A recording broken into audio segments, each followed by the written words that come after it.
not Tarun Tejpal. No, you know, this guy is Prajwal Parajuli gone bad. You know, when I was writing the book, I started writing the novel right after I got my 2-book deal, the novel Unseen. So the collection of short stories was already out there, whereas the novel was yet to be written.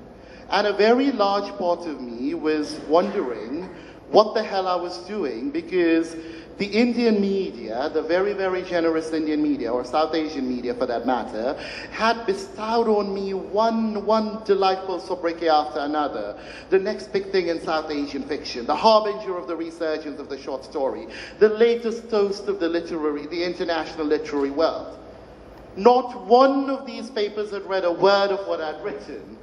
So my thing was, what would happen if, for whatever reason, my first book either tanks, or even if it does well, something about it, something unsavory about it is discovered. So this character, the 4th character in the book, is everything that would happen in the undesirable scenario of Prajwal Parajuli's life. Good thing your books are doing well then. Thank God for that. I know. Otherwise, I would have led this life. I mean, writing about my grandmother's hirsute vagina. I mean, that's excessive. He does that, guys. Sorry. Yeah. No minors, right? Yeah. Excellent. Yeah. Okay. You know, a lot of literary books in South Asia generally avoid plots. Because I'm not sure why, but it just seems like wrong to do that, to have plots and all that. Whereas your book seems to have a plot. So was that conscious, or did it happen sort of involuntarily, or how did you stumble upon this? See, Shobham, I can't. I'm not one of those writers who can describe a blade of grass in 4 or 5 pages. I can't. I mean, you know, Ian McEwan can do that, and he can do it fantastically, but I can't. And I think literary fiction does have plot. It's just that, you know, the plot is bogged down by all these 17 different subordinate clauses and long, messy sentences. I think good writing can be easily readable. I think good writing, I mean, you know, you have complicated good writing, but you have easy good writing too. And I choose to do the latter. Right. Yeah, and concentrate on the plot. What about length of sentences? A lot of people, you know, write about how long sentences should be. So do you have a particular position on how long or short your sentences should be? Because no, I think it depends. I mean, in The Gurkha's Daughter, you would be hard-pressed to find a sentence that's more than 15 or 20 words long. In Land Where I Flee, there are a lot of long sentences, but I don't think they get too convoluted. It's not because I want to make it accessible to the reader, it's just because that's how I write. Does that make sense? Yeah. How political are you? I mean, the whole thing takes place in the backdrop of the Gorkhaland movement. Of course, anything would have to be in the backdrop of the Gorkhaland movement, because it's been going on for like decades.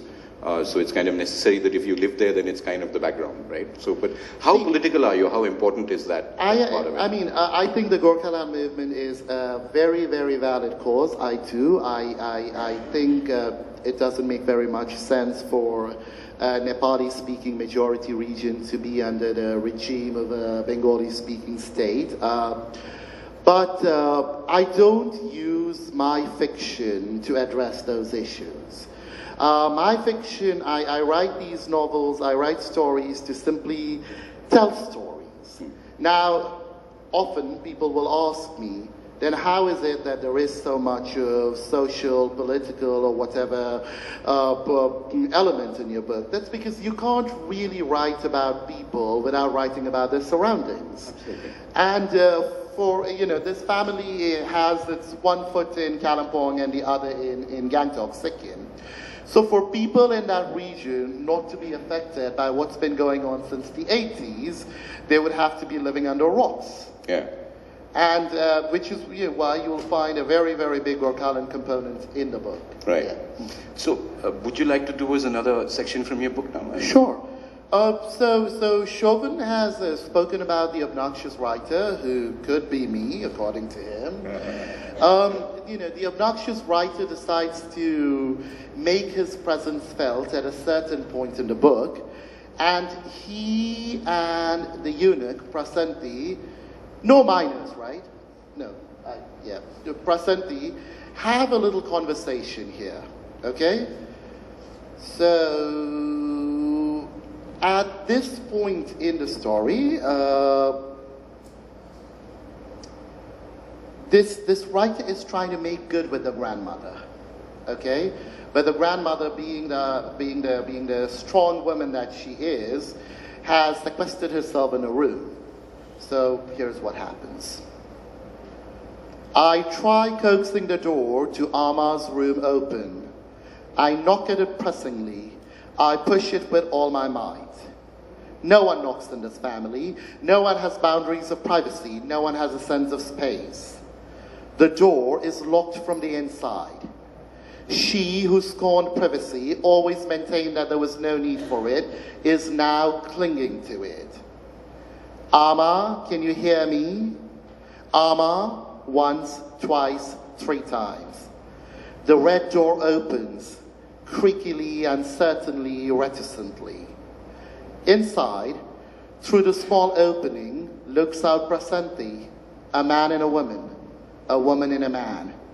It's still dark, you ghost, she whispers. Amma is in bed. I'm hungry. Can you give me something other than strawberries to eat? I ask. At this time in the morning? She's still whispering like Amma is actually asleep. Yes, stones in the stomach, I whisper too. Go down. I'll be there in a minute. I wait by the door. Prasanthi emerges, covering whatever is on her chest with a scarf.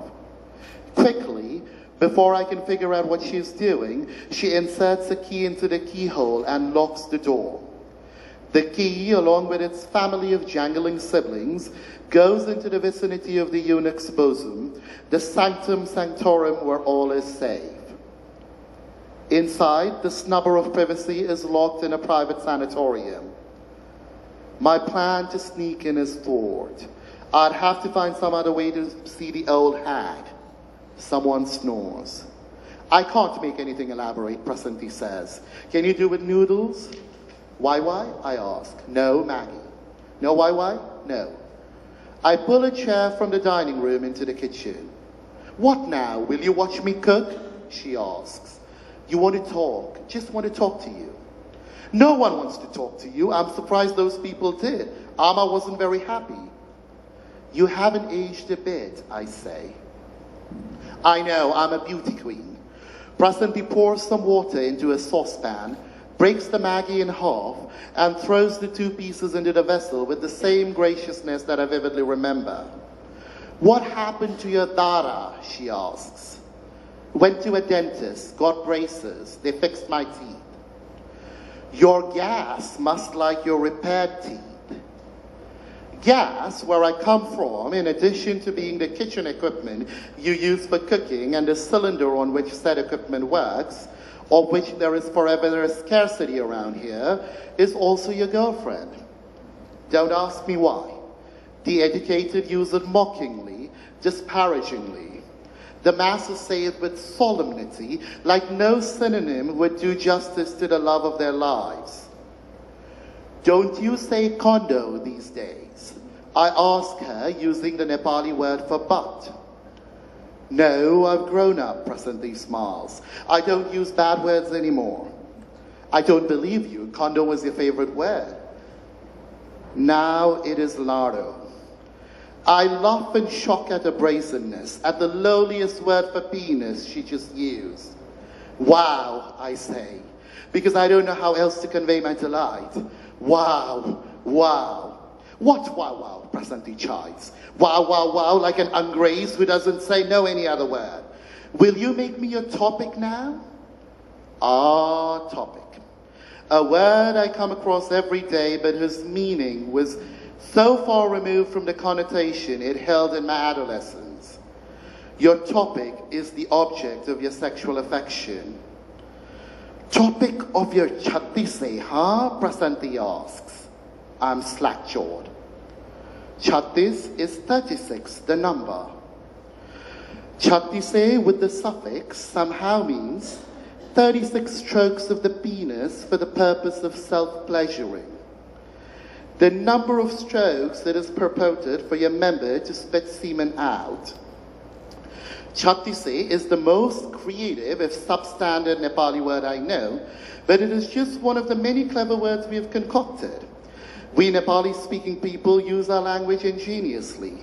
We are lovers of neologism. I have some sale roti, Prasanti remembers. I made them all a few days ago. Would you like some? Nah, not this early in the morning. We'll eat them later. For now, Maggie is enough. You loved sale roti as a child. I liked all food as a child. Has it changed? Nah, still like all food. Then why did you say no to my sale roti? Because I'll be full with all the Maggie. You just said you were very hungry. All right, give me a sale roti.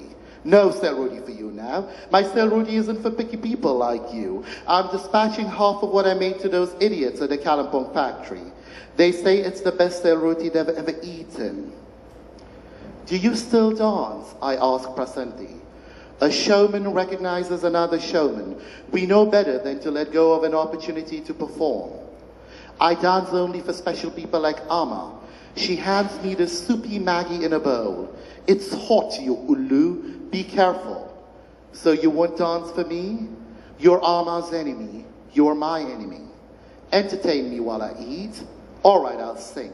She can't keep the desire to perform suppressed even for a minute. Prasanti clears her throat a few times, holds her balled up fist to her mouth, and sings Deusi, a carol sung by groups of men during Tihar or Diwali. Chili mili, she sings softly and bellows Deusure. The words preceding the Deusure are barely audible, but the Deusure, the chorus, rumbles out several decibels louder and keeps getting louder and louder and louder until at the door stands Manasa and the Deusure becomes softer and softer. Stop it, Mansa is furious. Stop it, I'm trying to sleep. He asked me to, Prasanti says, with mock fear in her eyes. Does that mean you have to do everything he asks you? Yes, I'm a servant, Prasanti says. You're a servant only when you feel like it. When you have real work, you're a Maharani. Or a Maharandi, Prasanti says. The clever play at words by which she relegates the queen to a whore makes me laugh uncontrollably. You two stop, Rutwa, Mansa says in English. Don't encourage her. She's not one of your whores. Maharani, Maharandi, who knows, Prasanti says. Deep within, even a Maharani could be a Maharandi. Randi, Rani, Rani, Randi, Rani, Randi. This is too much. I have to set aside the bowl of Maggie somewhere so I can laugh without spilling any soup on myself. Look at him, laughing ga-la-la. Prasanti points at me, using an onomatopoeic deliciousness whose English translation, maybe uproariously, would do zero justice to it. Here, give your bowl to me. Laugh freely, Rutwa. The wrinkles don't show on you like they do on this one. Which is when Manasa loses it. It is one of those slaps, perfect in its thunder, in the four-figure imprint it leaves behind, and in the shock it catches the slapped by. Had baby slaps preceded it and pinches trailed it, the slap would have lost some of its perfection. No words trivialize the slap. No justification adulterates it. It is a swift slap, a half-a-second slap, and a venue where it is delivered will smart for hours. Hell, every part of the body of the slapped will throb for hours. The dispenser of the perfect slap heads back to bed, whereas the perfectly slapped hurries to her room. Thank you.